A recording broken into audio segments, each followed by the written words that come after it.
Good morning, everyone. This is Lynn speaking on behalf of the Arizona Buddhist Temple. I'd like to begin my Dharma talk with a reading from the Buddhist teachings. So let's put our hands together in Gassho and please listen. One moment can change a day. One day can change a life, and one life can change the world. Live every day and live every act fully as if it were your last.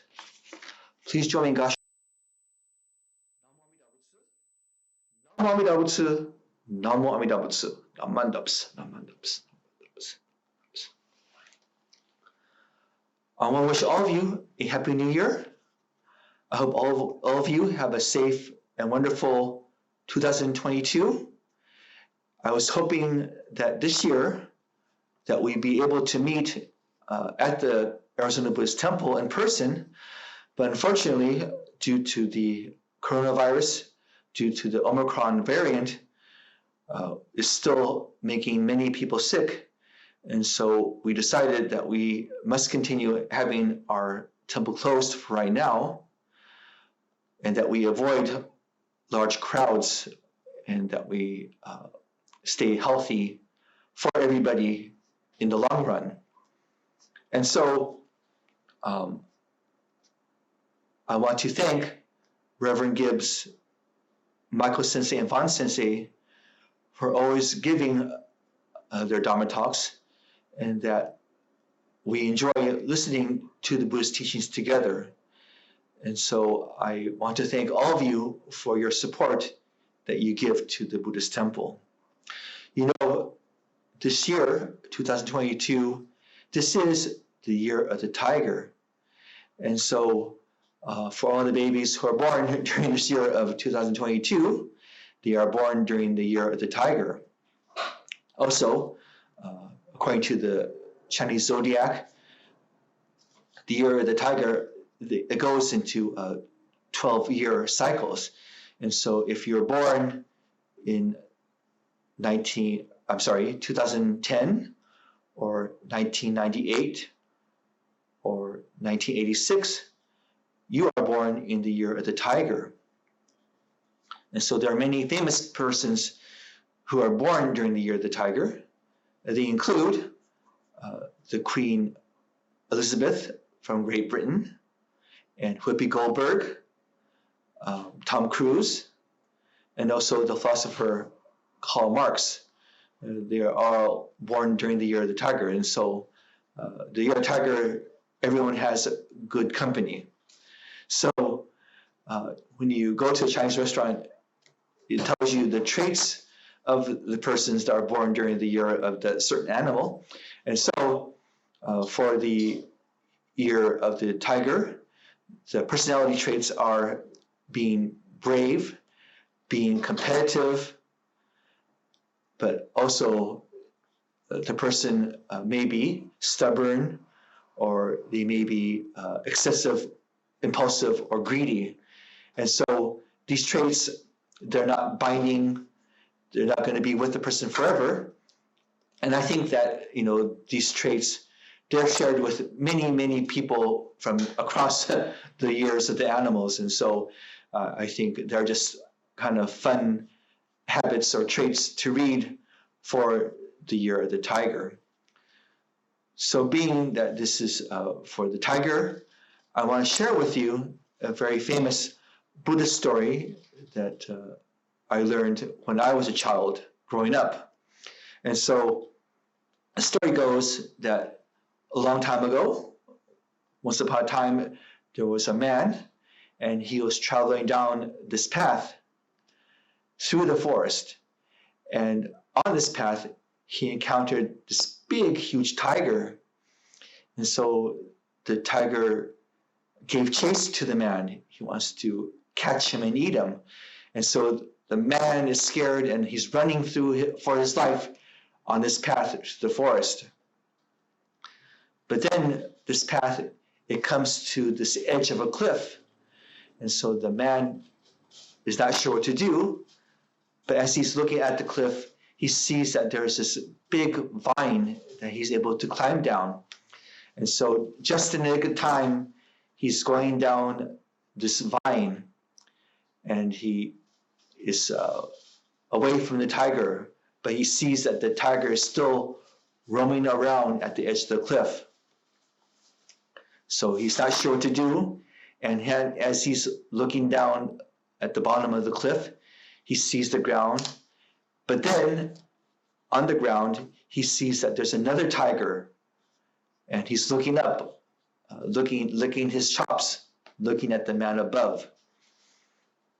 And so the man discovers that, to his dismay, there's a tiger above him and a tiger below him, and he's not sure what to do. And then from the cliff, there comes out two mice, and one mouse is white, and one mouse is black. And these mice, they start to go to the vine, and they start to bite on it. They start to chew and gnaw at the vine. And so this becomes a very big dilemma for the man on the vine. And so he's not sure what to do. But then as he's looking at the cliff he's on, he sees that there's this vine of strawberries growing from the cliff. And so the man decides, as he's looking at the strawberry, that he's going to pick the big, juicy strawberry from the cliff and starts to eat it. And as he's eating the strawberry, he thinks that it's the most delicious, most beautiful strawberry that he's ever eaten. And so this concludes the story. And so I know that this Buddhist story is like a cliffhanger. It doesn't have an ending to it. But this represents our life. And so I want to share with you all the great metaphors from this story. And so the man, he represents you and I, and that we travel down this path of life. And the tiger that is chasing him, and then the tiger that he finds on the vine on the ground, the two tigers, they represent birth and death. And so when we are born, we go through life with many challenges. And then when we finally grow up, when we are working, when we're raising a family, we encounter all the challenges, all the predicaments that we encounter in our lifetime. And unfortunately, when it becomes time for us to pass away, we encounter that tiger on the ground from the vine. And so when we also look at the two mice, the black mouse and the white mouse, they represent night and day. And so in our lifetime, we encounter time. And so time is always working against us. And so I remember my mother, she always told me to use my time wisely, to not waste my time dilly-dallying and being lazy.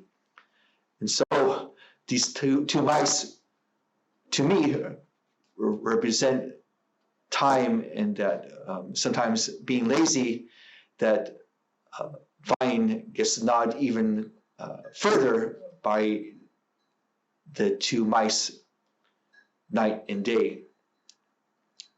And then finally, we come to the strawberry. And the strawberry represents the very sweet moments in life. And so for me and for all of you, the strawberry might represent the people that we love. And so the times that when we meet a person, when we fall in love with that person, that represents the strawberry in life. But also, the strawberry also represents all the successes, all the wins, all the great successes that we have in our lifetime.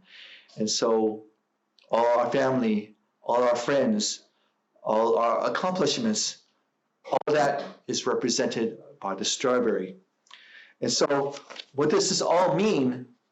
What do all these things, the tiger, the man, the mice, the strawberries, all represent in the Buddhist teachings?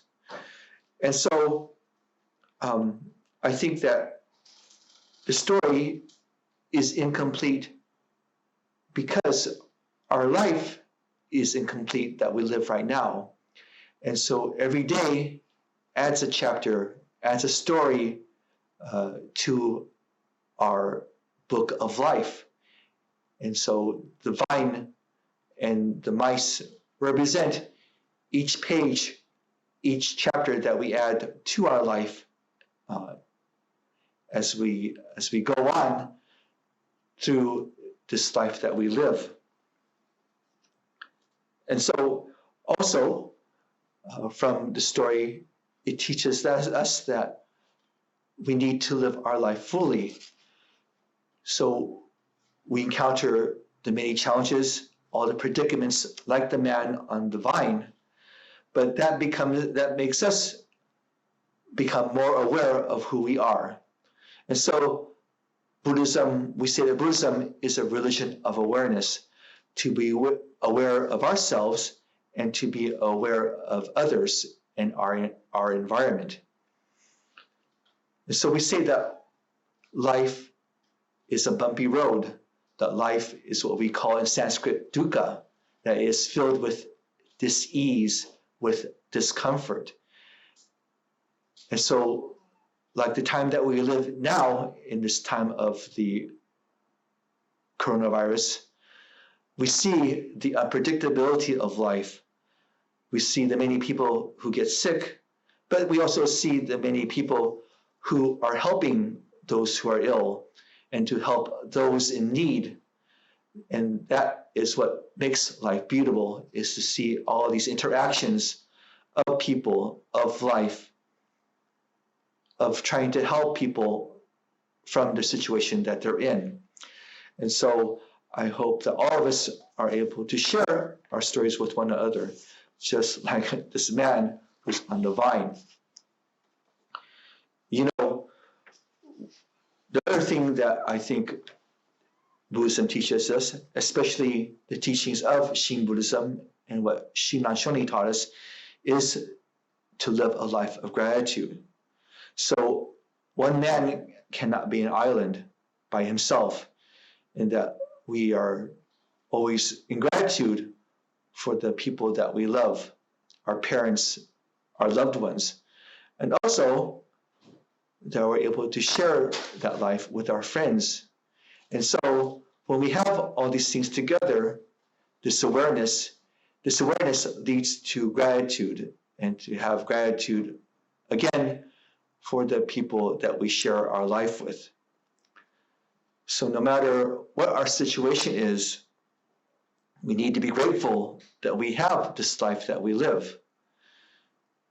So whether it is good times or bad times, we are always filled with gratitude for this one life that we live and that we share with others.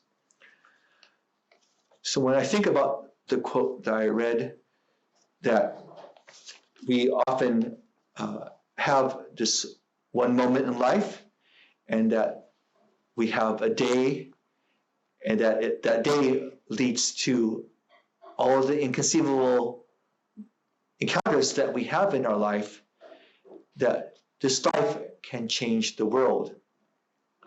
And so when I think about that, I think about the life of Archbishop Desmond Tutu from South Africa. And so he lived a very challenging but very beautiful life. He lived a life of faith, but he also lived a life always helping people, and that he always lived every day hoping for freedom, hoping for peace for all the people in South Africa. And so his passing really brings home the story about the man on the vine. So I hope that all of you are able to meet the challenges of life, but also that you take time to see the beauty in life, and that you're able to share that beauty with the people that you love and the people that you cherish. So that concludes my Dharma talk. I hope that we continue to learn the Buddhist teachings together. I hope that we can again meet again sometime soon, and that we're able to conquer this coronavirus, and that we are able to counter all the challenges that we have in life also. So again, I want to thank you for listening. In conclusion, I'd like to again give the quote from the Buddhist teachings. And it goes, "One moment can change a day. One day can change a life. One life can change the world. Live every day, live every act fully as if it were your last." Please join me in Gasho. Namo Amida Butsu. Namo Amida Butsu. Namo Amida Butsu. Again, Happy New Year to everybody. Please have a good day. And thank you for listening.